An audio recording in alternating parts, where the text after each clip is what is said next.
Salut et bienvenue à cette nouvelle édition du Cola Info. On débute avec la Ligue des Champions qui nous réserve 4 matchs exceptionnels pour les huitièmes de finale aller ce soir. À 18h45, le club Bruges accueille Aston Villa au Jan Breydel Stadion. Les Belges cherchent à créer la surprise face à une équipe anglaise en forme. Ce match est crucial pour Aston Villa, qui doit confirmer son potentiel européen. À 21h, 3 matchs sont au programme. Le derby madrilène oppose le Real Madrid à l'Atlético Madrid au stade Santiago Bernabéu. Cette rencontre est toujours intense et stratégique. Le Real Madrid, leader historique, cherchera à prendre l'avantage dans ce duel local, tandis que l'Atlético espère créer l'exploit. Toujours à 21h, le Borussia Dortmund reçoit Lille au Signal Iduna Park. Les Allemands, avec leur public fervent, visent à prendre le dessus sur les Lillois, qui ont déjà montré leur capacité à surprendre en Ligue des Champions. Enfin, le PSV Eindhoven affronte Arsenal au Philips Stadion. Les Néerlandais doivent résister à la pression des Gunners, qui cherchent à confirmer leur statut de favori. Ce match sera une véritable épreuve pour les deux équipes, avec des enjeux importants pour la qualification. Ces matchs promettent des moments de suspense et d'émotion. On enchaîne avec l'actualité des Lions en club et Jackson Tchatchoua qui a disputé un match difficile avec Hellas Vérone, hier contre la Juventus en Serie A. Le match s'est terminé par une défaite 2-0 pour les Véronais, malgré les efforts de Tchatchoua pour stabiliser la défense. Tchatchoua, qui évolue principalement comme latéral droit ou milieu de terrain, a été impliqué dans plusieurs interventions défensives cruciales. Il a également participé à une action offensive notable, délivrant une passe clé pour une occasion de but d'Amin Sarr, mais sans succès.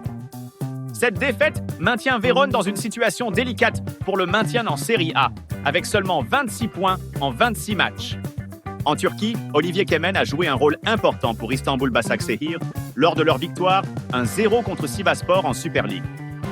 Bien que le match ait été serré, Kemen a contribué à la solidité de son équipe, participant activement au contrôle du jeu. Avec une Cola note de 7 sur 10, Kemen a montré sa qualité de passeur et sa capacité à gérer le rythme du match. Bien qu'il n'ait pas marqué ni délivré de passes décisives hier, son influence sur le terrain a été notable, aidant Başakşehir à maintenir son avantage défensif. Cette victoire est un soulagement pour Istanbul Başakşehir, qui cherche à se stabiliser dans le classement de la Super League. Kemen reste un élément clé de l'équipe, grâce à son expérience et sa vision du jeu. De bon augure pour envisager un retour dans les plans de Marc Brice. On continue avec une officialisation, celle de Marc-Fred Tsungi, qui a officiellement rejoint le FC Ararat Yerevan, évoluant en première division arménienne. Ce jeune latéral gauche de 22 ans arrive du stade Lausanne-Ouchy, où il a joué en deuxième division suisse. Né au Cameroun, Tsungi a également représenté la Suisse dans les équipes de jeunes. Il a commencé sa carrière dans les jeunes de Napoli avant de rejoindre la Suisse pour évoluer avec Lausanne Sport et Stade Lausanne-Ouchy. Cette nouvelle étape dans sa carrière devrait lui permettre de gagner en expérience et de se développer dans un nouveau championnat. Le FC Ararat Yerevan, actuellement 9e en championnat, espère que Tsungi contribuera à améliorer son classement. Des rumeurs ont émergé selon lesquelles l'Olympique de Marseille s'intéresse à Bryan Mbeumo. L'attaquant camerounais de Brentford, qui a marqué 15 buts en 21 matchs cette saison, est devenu un joueur très convoité en Europe, notamment par des clubs anglais comme Liverpool, Arsenal et Manchester United. Marseille, qui l'avait déjà dans le viseur il y a 3 ans et qui cherche à renforcer son effectif pour la prochaine saison, voit en Mbeumo un atout majeur pour son attaque. Cependant, le club londonien est prêt à faire monter les enchères, avec une valeur estimée à plus de 50 millions d'euros. Mbeumo a exprimé son engagement envers Brentford pour l'instant, mais l'été 2025 pourrait être décisif pour son avenir. Les offres des grands clubs européens risquent d'être difficiles à refuser, et Marseille pourrait bien être l'un des prétendants à sa signature, quoiqu'elle soit très improbable. Dans l'actualité en dehors des stades, Samuel Eto'o, président de la FECAFOOT, a effectué hier une visite sur le chantier du nouveau siège de la Fédération camerounaise de football. Cette initiative a suscité des réactions contrastées parmi les internautes. Certains voient dans cette visite une réaction rapide aux critiques formulées par Steve Fa, qui avait dénoncé l'état déplorable de l'actuel siège de la FECAFOOT. Fa avait souligné que depuis l'arrivée d'Eto'o, même une simple couche de peinture n'avait pas été appliquée sur les murs. D'autres estiment que cette visite est une simple coïncidence, car la construction du nouveau siège a été lancée il y a plus de 13 ans. Le journaliste Blaise Etongtek a critiqué cette visite, la qualifiant de mise en scène pour détourner l'attention des problèmes réels du football camerounais. Les internautes restent divisés, certains soutenant Eto'o pour ses efforts de modernisation, tandis que d'autres critiquent son leadership et les coûts associés à ses décisions. Cette visite intervient dans un contexte tendu, avec des attentes fortes pour des actes concrets et une accélération des travaux. Ce qui est sûr est que la date butoir de livraison est prévue en juin 2025, et d'ici là, on saura s'il s'agissait d'une mise en scène ou pas. Dans le même temps, le tribunal arbitral du sport, TAS, a rendu un verdict crucial concernant l'appel déposé par plusieurs acteurs du football camerounais, dont Guy Gatama, Abdourahmane Amadou Baba et Alim Konaté. Ces derniers contestaient l'inaction de la FECAFOOT dans le traitement d'une plainte déposée le 16 novembre 2023 auprès de sa commission d'éthique. Le TAS s'est déclaré incompétent pour statuer sur cet appel, après que le jury d'appel de la CAF ait déjà pris une décision similaire.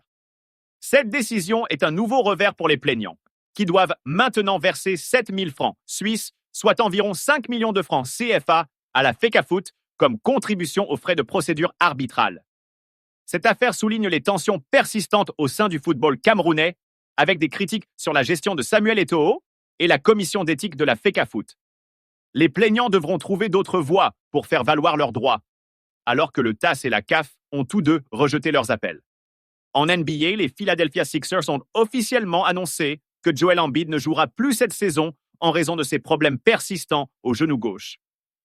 Cette décision n'est pas une surprise, car Embiid n'a disputé que 19 matchs cette saison, avec des moyennes de 24 points, 8 rebonds et 5 passes décisives par match.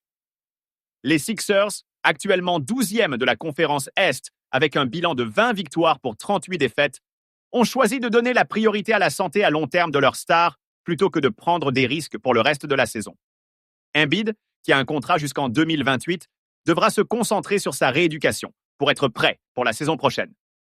Cette fin de saison anticipée est un coup dur pour les Sixers, qui visent à reconstruire leur équipe autour d'Embiid, Paul George et Tyrese Maxey pour les prochaines saisons. L'objectif principal reste de ramener un titre à Philadelphie avec ce trio talentueux. On termine en NBA avec Kyrie Irving, le meneur des Dallas Mavericks, qui a subi une blessure grave lors du match contre les Kings de Sacramento. Irving a été contraint de quitter le terrain après avoir atterri maladroitement sur son genou gauche, souffrant d'une déchirure du ligament croisé antérieur. Malgré la douleur, Irving a réussi à revenir brièvement pour tirer 2 lancers francs avant de quitter définitivement le match. Cette blessure met un terme à sa saison, ce qui est un coup dur pour les Mavericks, déjà privés d'Anthony Davis. Cette blessure est un nouveau revers pour Dallas, qui lutte pour se maintenir dans la course aux playoffs. La saison de Kyrie Irving se termine prématurément, avec des moyennes de 25 points par match cette année. Si vous avez apprécié, merci de liker et de partager pour nous encourager.